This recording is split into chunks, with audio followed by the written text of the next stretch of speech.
They were once hunted to near extinction.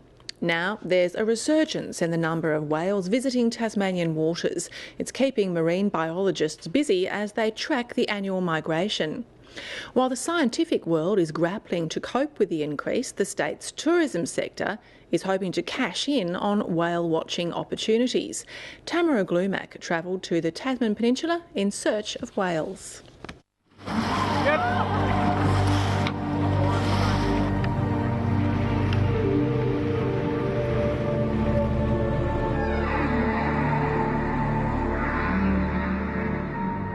These majestic creatures of the sea were once Hobart's biggest money spinners, but for all the wrong reasons.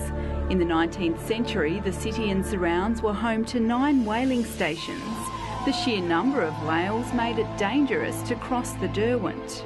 Hobart was really built on the back of whaling with the inshore industry that targeted southern right whales. The Derwent was full of whales and so really easy access for the inshore whalers, and they really drove them to near extinction to as few as 60 individuals. Now they're making a comeback. Because they were knocked down to such low numbers, it's taken well over a century to recover, and we're only now just starting to see southern right whales with any certainty back in Tasmanian waters. Marine biologists are using aerial photography to track the movement of southern right whales. They're able to identify individuals by unique patterns on their heads. To aid in their recovery, we need to know a lot more about this species. We need to know the important areas that they like to hang out in, and then how we can better manage those areas. It's not just southern right numbers that are increasing.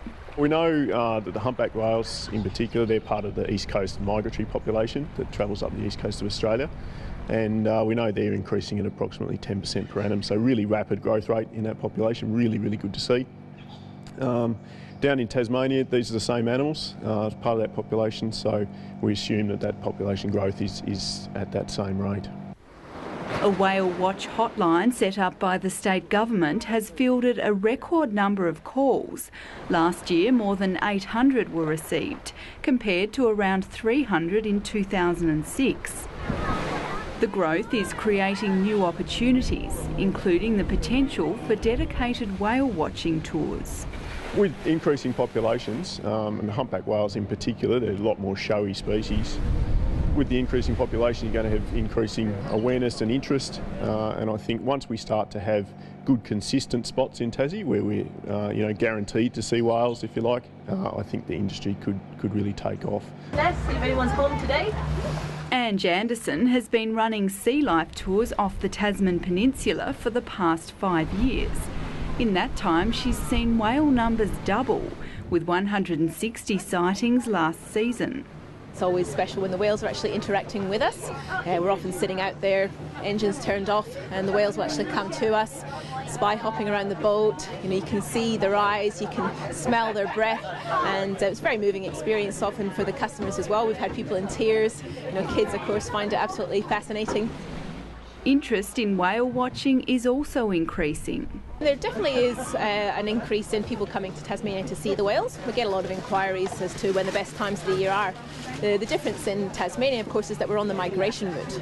So we can't say we're going to head out and see whales in a particular spot every day. It's all luck of the draw.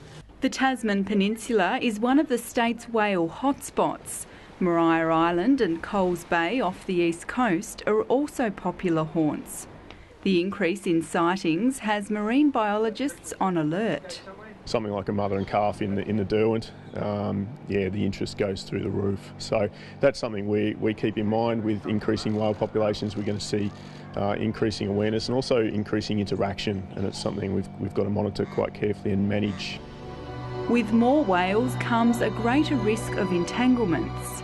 With humpback whale numbers increasing, we are seeing and getting reports of increasing numbers of entanglements, and they run into fishing gear or they bring fishing gear out from the high seas and they come to the coast already entangled.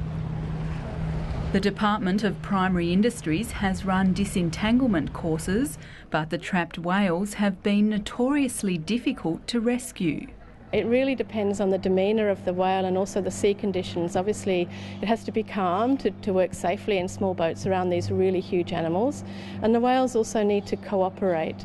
So if they're really tired and fatigued, they tend to be very cooperative and make those attempts more successful. If they're highly mobile, it's near on impossible.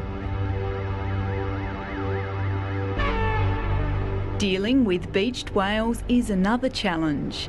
In the past 2 years, Tasmania has had an average of 2 whale strandings a week, the highest number in the country. The strandings have made headlines across Australia, a telling sign of the public fascination with these ocean giants. They're huge and they're cryptic and they're very intelligent, and we know so little about them, so there's a real sense of mystery. And they're very social animals, much like us. They have large maternal pods, so yeah, there's so much we don't know and are yet to find out, but they are certainly amazingly popular.